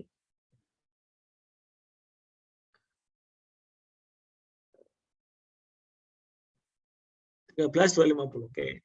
Jadi selisih antara income summary debit dengan income summary kredit totalnya berapa? Itulah laba. Itulah laba. Berapa? Selisihnya? Selisihnya berapa? Selisih antara income summary debit dengan income summary kredit itulah laba. Berapa? Halo? 1.650 Pak. Ini selisih kredit atau selisih debit? Ini kan income ini income summary ya, income summary kredit, ini income summary debit. Selisihnya debit atau kredit? Debit, Pak. Kalau kan maksudnya lebihannya kredit atau debit? Lebih banyak mana maksudnya? Lebih banyak mana? Oh, lebih banyak di kredit, Pak tadi. Nah, lebih banyak di kredit. Berarti untung atau rugi kalau lebih banyak kredit? Untung, Pak. Untung, Pak. Untung 1.000 ini laba. Laba. Kalau lebih banyak debit rugi. Makanya labanya ini kita tutup. Gimana nutupnya? Halo? Income summary kan kita tutup ya, kan ada kelebihan kredit nih, ada kelebihan 1650. Kita tutup. Jadi kita tutup income summary di debit ya, biar impas income summary-nya. Pada apa? Pada home office. Jadi laba ini akan menambah investasinya home office ini, kantor pusat. Jadi labanya, makanya langsung ditangkap oleh kantor pusat, jurnalnya apa? Branch pada branch income. Betul. Laba 160 akan dicatat menambah nilai investasi ya, menambah nilai branch. Pada apa di sini? Pada branch income. Branch income. Kalau di Indo Anak itu investment income, ini branch income. Investment in branch pada branch income sebesar ini. Oke. Yes, teman-teman. Halo? Halo? Clear? Satu lagi ditutup. Apa? Income-nya ditutup. Branch income pada? Income summary. Baru ditutup income summary. Jadi habis. Ini habis. Oke. Jelas atau mau diulangi? Jelas? Pak, izin bertanya, Pak. Silakan. Terkait dengan saldo investasi itu, Pak, kan dia 18.000 itu di 1 Oktober dan 5 Oktober ya, Pak. Yang 12.000 sama 6.000, Pak. Nah, Iya. lalu yang di 22 Oktober itu kan ada kredit branch juga ya, Pak, 2.000. Betul. 10 Oktober juga ada, Oh iya, ada 10 Oktober kredit juga juga. sebenarnya. Itu nggak dikurangin ya, Pak, saldonya, Pak? Nah, ini sebenarnya tergantung soal aja. Tergantung asumsi soal. Ngitungnya bunga itu dari mana, betul nggak? Ngitungnya itu dari mana saldonya gitu sebenarnya. Ini makanya ini di sini langsung diasumsikan ngitungnya itu dari ini, dari 18.000 yang makanya di sini tidak disebutin ya yang mana, tapi asumsinya yang awal ini, yang setoran awal itu, yang saldo setoran awal. Walaupun sebenarnya betul kalau di saldonya harusnya kurang gitu ya. Jadi cuma ini. Boleh, tergantung soalnya, tergantung asumsinya. Tergantung asumsinya. Ini kebetulan di soal ini sudah ditentukan angkanya investasinya itu dipakai yang 18. Mungkin tergantung perjanjian, tergantung kesepakatan sebenarnya ini. Seperti itu. Gitu ya, kira-kira ya. Baik, Pak. Terima kasih, Pak. Sama-sama. Kan ini bayarnya juga sebenarnya bayarnya di awal bulan, ini masih di 28 Oktober. Harusnya bayarnya nanti di November sebenarnya. Bayarnya di November. Ya enggak? Dia bilang kan di awal bulan, ini sudah dibayar. Ya, sekali lagi tergantung soalnya ya, tergantung soalnya. Kalau teman-teman soalnya nggak ada keterangan, silakan diasumsikan. Diasumsikan. Gitu. Oke? Sampai di sini jelas? Halo? Clear? Izin bertanya, Pak. Boleh. Kantor cabang sama kantor pusat ini kan pada dasarnya satu kesatuan ya, Pak, satu badan. Betul, satu entitas, betul. Nah, itu kenapa ada bunga atas investasi ke kantor cabangnya ya, Pak? Ya, itu kayak dianggap sebagai pinjaman sebenarnya. Ya, itu tanda kutip kadang di kantor pusat sama kantor cabang itu juga ada transaksi intercompany ya. Maksudnya bisa jadi nanti itu dianggap sebagai investasi, dianggap sebagai bunga itu. Walaupun sebenarnya betul, sebenarnya nanti kalau digabungkan ya satu-satu. Makanya nanti hilang ini nanti hilang. Ini hanya untuk apa ya? Untuk supaya seolah-olah itu entitasnya itu mandiri gitu ya, mandiri untuk ini. Nanti hilang, ini hilang nggak ada. Nanti di laporan keuangannya ini nggak ada. Jadi di laporan keuangannya PT Makmur ini nggak ada. 90-nya nggak ada, nanti dieliminasi. Itu sebenarnya. Waktu dikonsolidasikan nanti ya, Pak? Betul. Istilahnya bukan konsolidasi kan, konsolidasi untuk induk anak, betul nggak? Iya, Pak. Istilahnya penggabungan. istilahnya penggabungan. Jadi oke ya, kita langsung ke penggabungan, kita bahas di penggabungan. Terima kasih, Pak. Sama-sama. Nah, pas penggabungan kita lihat, pas penggabungan mana nih penggabungan? Nah, ini. Nah, kita lihat. Makanya cabang nanti akan membuat ini laporan sementara sebenarnya. Ini laporan sementara, bukan laporan kayak anak beda. Cabang untuk catatan cabang saja kan. Untuk laporan cabang saja, bukan laporan keuangan beneran dalam tanda kutip ya. Untuk catatan cabang. Karena cabang bukan entitas terpisah gitu ya. Nah, ini 6.500 tadi. Nah, tadi teman-teman lihat COGS-nya tadi. Tadi kan pertama dapat kiriman barang 12.000 ya, yang shipment tadi, kayak purchase. Sebelumnya nggak ada beginning inventory. Terus ending inventory-nya 8.400. Berarti sebenarnya COGS-nya adalah 3.600. Betul nggak? Halo? Betul, Pak. Oke. Jadi gross profit-nya 2.900 dikurangi beban-beban tadi, termasuk interest expense tadi ya. Oh, interest expense di bawah ya. Ini operating income 1.740, interest expense 90, baru net income. Nah, kalau teman-teman lihat di kertas kerja penggabungan digabungkan ini ya. Coba lihat teman-teman. Makanya teman-teman kalau penasaran akun branch itu masuk mana Pak? Posisinya dia ada di neraca. Branch itu ada di neraca. Ada di bukunya si home office. Ya, itu kayak investment in branch ya. Investment in S gitu, mirip-mirip. Shipment itu di mana Pak? Shipment di sini.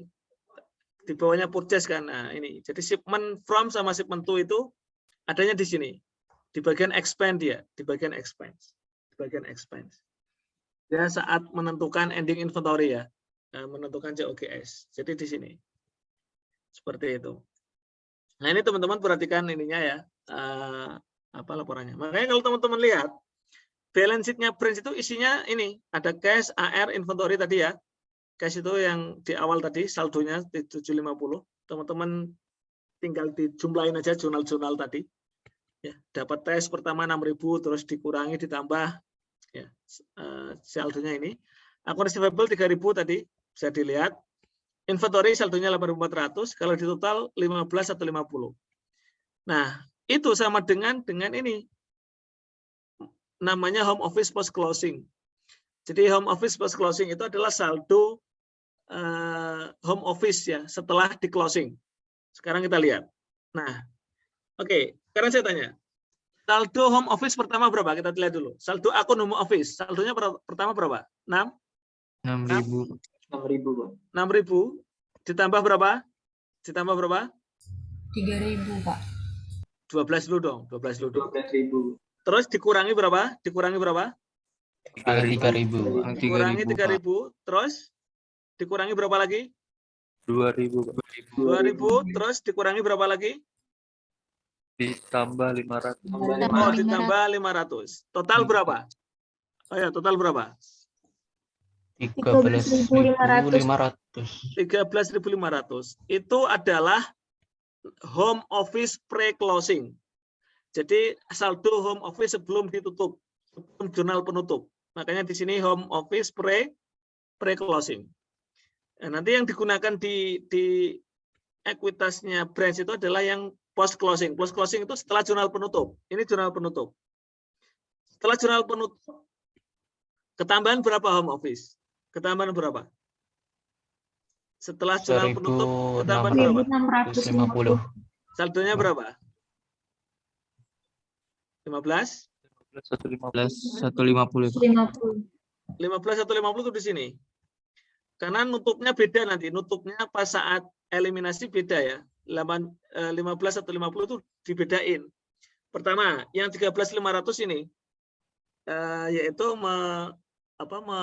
eliminasi yang saldo awal sebelum post closing ya, sebelum post closing itu adalah 13.500 home office-nya. Dari mana angka ini? Ya dari tadi. Ini adalah sebenarnya akun home office sama branch ini adalah akun sebelum penutupan, sebelum ada income gitu. Nah, income-nya di sini yang 1.650 itu ditutup di sini bersamaan dengan nutup income from S. Sebenarnya bukan income from S apa teman-teman? Kita namanya tadi. Akunnya apa tadi namanya? Nama akun kita apa tadi? Yang kita gunakan? Halo? Nama akunnya apa ini tadi? Halo? Branch income ya? Oke. Bisa dimengerti? Halo?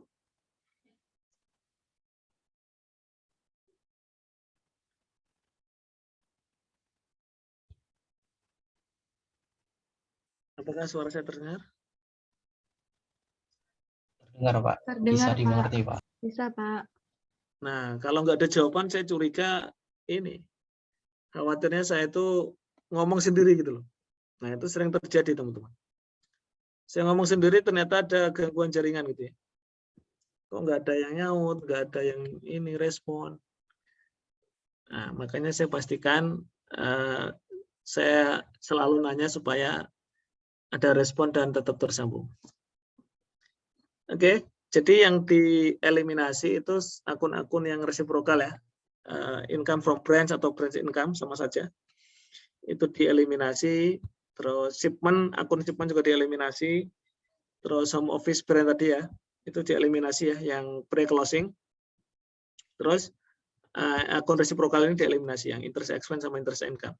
Jadi makanya nanti di laporan keuangan gabungan yang jadi satu ya, PT Makmur, pusat dan cabang, itu tidak ada lagi akun-akun ini. Tidak ada akun branch, tidak ada akun home office, tidak ada. Seperti itu. Oke, ada pertanyaan sampai di sini?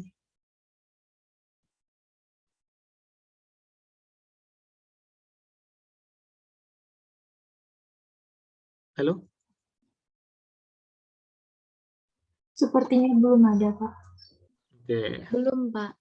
belum. Oke, baik. Silakan kalau ada pertanyaan. Ini kok nggak ada yang on kamera satupun ini? Wah, baru ada. Wah, ini kalau saya pakai 2 laptop ketahuan nanti. Kan biasanya kalau saya cuma pakai 1 laptop, pas saya nayangin, kan saya nggak bisa melihat siapa yang on cam. Nah, kalau saya pakai 2 laptop, saya login di 2 akun, wah kelihatan itu. Jadi kelihatan ini yang nggak ini siapa. Oke, teman-teman. Sebentar lagi selesai ya, 13 menit lagi. Silakan. Mau kita tutup sekarang atau mau latihan di workbook? Mau latihan? Mau coba latihan di workbook? Atau mau istirahat? Pulang? Udah di rumah nih, udah di rumah. Jadi udah di rumah, ya. Gimana, teman-teman?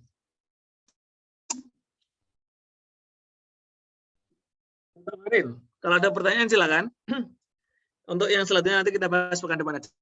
Masalah-masalah khusus. Sebagian sudah kita bahas tadi ya, masalah khususnya adalah ketika ada penjualan yang di atas cost-nya ya, yang ada marginnya tadi sudah kita bahas.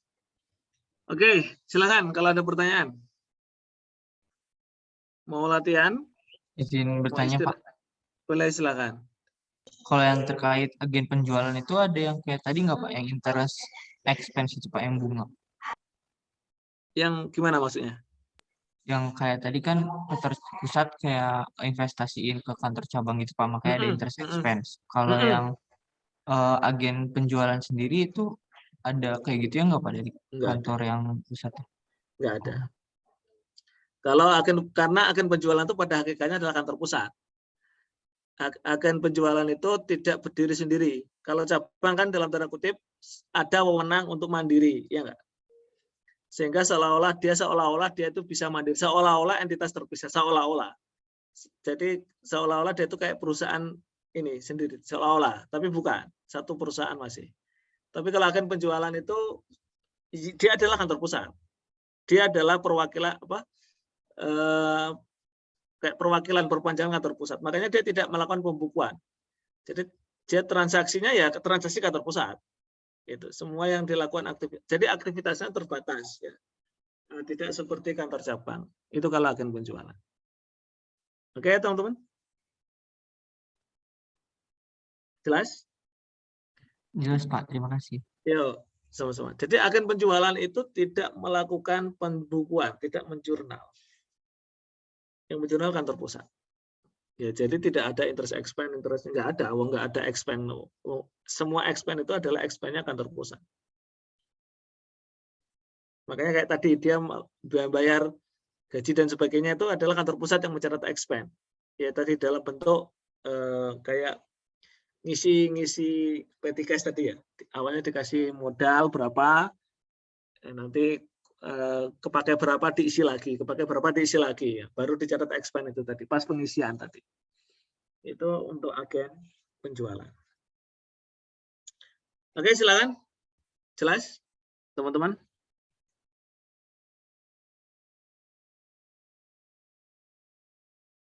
Sepuluh menit lagi. Silakan. Mau nyoba yang belum aktivitas siapa hari ini? Yang belum ada aktivitas?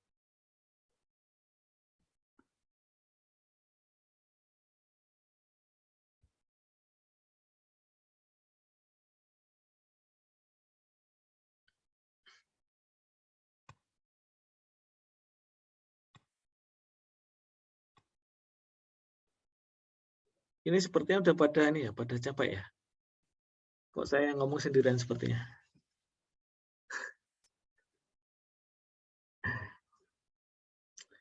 Jadi keheningan itu menular, teman-teman ya. Keheningan itu menular. Begitu juga dengan off cam itu menular. Jadi semuanya pada off cam, diam-diam semua. Oke, gimana? Kita tutup atau mau latihan? Soal 1-2 di workbook. Soalnya nggak banyak, maksudnya terima barang, kirim barang gitu, terima cash, kirim barang gitu. Kalau yang tadi belum ada aktivitas, kalau nggak ada ya sudah kita tutup. Saya tidak memaksa, saya mengasih pilihan dan teman-teman yang menentukan pilihan. Dan setiap orang bertanggung jawab atas pilihannya. Oh, gitu. Silakan.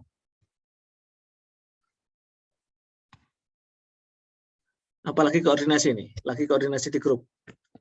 Siapa yang harus ngomong? Siapa harus ngomong? Lagi musyawarah, lagi voting ini. Lagi voting ini. Yang satu pengen selesai mau makan gitu kan. Nanti mau kuliah lagi yang selesai. Nanti ada kuliah lagi nggak? Ada kuliah lagi nggak? Ada, Pak. Ada, Pak. Pak. Silakan, teman-teman. Nanti ada protes kurang latihan, ditawarin latihan nggak mau, nggak ada yang nyaut. Nah, gimana dong? Silakan. Teman-teman lebih suka ini ya, gini. Ya ini sambil cerita nanti kan selesai juga kan. Gini, ibarat mobil mogok. Ada dua kemungkinan mobil mogok itu perlakuannya. Yang satu apa? Diapain? Mobil mogok itu diapain? Didorong. Satu didorong. Artinya ada push, ada press, ada push, ada dorongan. Dorongan ini ibarat kalau kita lagi sehari-hari gini itu kayak ancaman, kayak punishment, didorong, dipush gitu ya, dipush. Sama teman-teman selama ini, teman-teman mau beraktivitas itu biasanya kalau di stand itu harus diancam dulu, betul nggak? Baru mau action. Seringnya gitu nggak pendekatannya, betul nggak? Halo? Iya, Pak. Mau saya buktikan. Nanti teman-teman pasti akan langsung on kamera semua. Nah, gitu. Contohnya adalah ini contoh ya, contoh. Yang nggak on kamera akan saya catat, saya kurangi nilainya. Oh, langsung on kamera semua. Sama seperti ketika teman-teman ujian, teman-teman dipaksa, betul nggak? Kalau teman-teman udah ketakutan ketika pengawas bilang itu nomor absen sekian, 20 misalnya. Tolong ini, nanti saya catat, saya laporin di berita acara. Oh, tegang itu ya. Baru 2,5 jam hebat itu, on semua. Sampai panas, sampai kuotanya nggak mau pedulikan kuota dan sebagainya. Itu memang ada orang yang terbiasa seperti itu. Teman-teman terbiasa nggak seperti itu? Ada orang yang akhirnya nggak bergerak kalau nggak digituin. Nah, gitu maksudnya. Nyaman dengan pola itu. Yang kedua, kalau mobil mogok itu, ya, supaya jalan, supaya orang itu mau bergerak, diapain? Ibarat mobil mogok, diapain? Kalau nggak didorong, diapain? Dia apa ya? Ditarik. Nah, tarik itu perumpamaan dari dikasih reward. Sepertinya memang teman-teman itu lebih suka di punishment daripada di reward. Tadi siapa yang ini untuk tambah yang belum ada aktivitas, nggak tertarik tuh nilai aktivitas sudah merasa tinggi. Tapi kalau tadi nilainya dikurangi, ya, atau ini bagian dari nilai sikap aktivitas, wah langsung, ya nggak? Deadline sekian bagi yang nggak mengumpulkan langsung pada panik gitu. Betul nggak teman-teman? Halo? Betul, Pak. Nah, sama seperti bagi yang tidak menulis dengan lengkap di LJU-nya apa-apa dan sebagainya akan dianggap tidak sah LJU-nya. Oh, teman-teman langsung panik, langsung menurutin apa-apa dan sebagainya. Artinya apa teman-teman? Ya tadi harus seimbang sebenarnya, harus seimbang. Soalnya kalau teman-teman nunggu ditarik terus nggak bergerak. Betul nggak? Halo? Betul, Pak. Dan saya selama ini sudah menerapkan itu dan ternyata belum berhasil. Belum berhasil menarik teman-teman untuk tadi misalnya teman-teman masih malu-malu untuk ngomong misalnya, ya kan? Seperti itu. Harus ditanya, harus ditodong, dipush dengan cara apa? Disebut namanya, betul nggak? Selama ini saya memang banyak yang langsung aja sebut namanya Pak. Itu pakai pendekatan push tadi. Sebut namanya, nggak mau dia ditodong gitu kan, todong. Tapi saya meminimalisasi ini. Tapi ternyata kalau nggak gitu nggak ada yang ngomong ya. Padahal ya tadi sudah ada ditarik. Ayo silakan. Notulen siap mencatat, nanti dapat aktivitas, tidak tertarik juga. Berarti teman-teman sudah terbiasa pakai punishment, pakai push. Gimana? Kesimpulan saya benar atau salah? Gimana? Teman-teman nyaman dengan itu, metode itu? Nyaman dengan push itu? Berarti kalau nyaman, pendekatan akan saya ubah. Gimana? Jangan, Pak. Loh, daripada saya ngomong sendiri terus, daripada teman nggak bergerak terus gimana ini? Ibarat tadi ya, mau kok berhenti nggak mau ngomong, nggak mau ini diam, gimana? Atau tarikannya yang berbeda gimana? Atau selama ini teman-teman nyaman, nyantai gitu ya narik, tapi itu. Nah, enggak, itu cuma ini aja teman-teman, permisalan ya, permisalan. Jadi karena ya memang ada yang di posisi itu. Kadang Pak saya harus dipaksa orangnya Pak. Coba tunjuk aja. Berarti teman-teman memang ada yang cocok digituin. Makanya minta digituin. Maksudnya tadi minta tunjuk aja Pak. Minta dipush. Kalau nggak gitu nggak ada yang ngomong. Berarti reward nggak berpengaruh. Ditarik nggak mau. Di itu seperti itu. Oke ya. Semoga teman-teman bisa menangkap ya. Halo? Ya Pak. Bisa Pak. Oke. Seperti itu. Nah, supaya nanti teman-teman, kenapa saya sampaikan seperti itu? Supaya nanti teman-teman tidak menyesal di akhir. Biasanya kan di akhir baru minta tugas. Untuk nambah Pak, saya nggak maksimal, UTS nggak maksimal, minta tugas. Loh, tugas sudah setiap hari, setiap pertemuan ya kayak seperti ini. Tugas kan nilai aktivitas. Nah, aktivitas itu terbuka open terus setiap hari. Ya, setiap saat teman-teman mau aktif nanya dan sebagainya. Oke, itu nanti dipertimbangkan. Nah, masalahnya tadi teman-teman baru terdesak, baru dipush ketika sudah ini. Nah, itu menurut saya silakan di ini aja Pak, kita introspeksi masing-masing ya. Maksudnya di diri teman kita masing-masing. Memang ada yang beda-beda karakternya. Tapi kalau ditanya ya pengennya ya jangan dipush, jangan di ini. Tapi kenyataannya sudah terbiasa seperti itu ya akhirnya ada yang model itu sudah melekat di teman-teman semua. Seperti itu.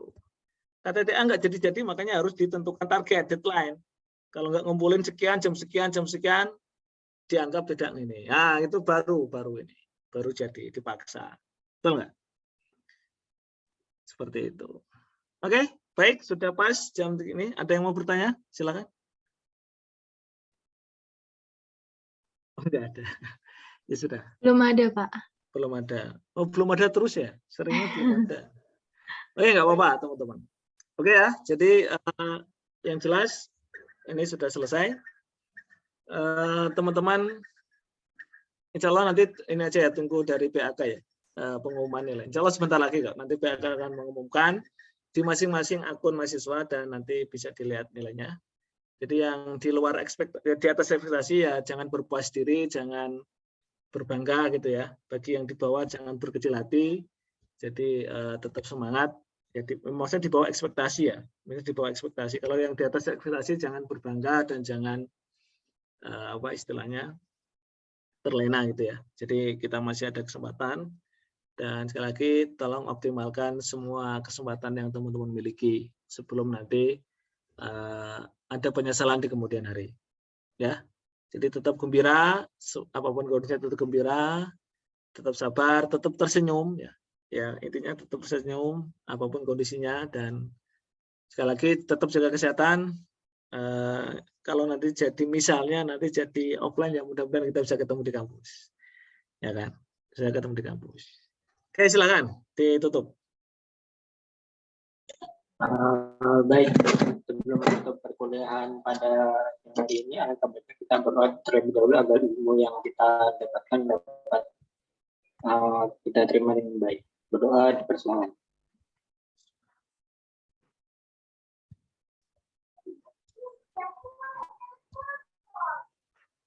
Baik, berdoa dicukupkan.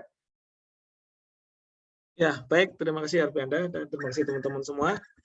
Sekian dari saya. Kalau ada kesalahan sekali lagi mohon maaf dan sebaliknya ya. Jadi intinya kita setiap selesai perkuliahan kita kuliah dengan lapang dada, kembali dengan selesai dengan lapang dada, tidak ada yang mengganjal di hati ya. Jadi semua jadi kalau ada kesalahan saya mohon maaf. Begitu juga sebaliknya. Terima kasih.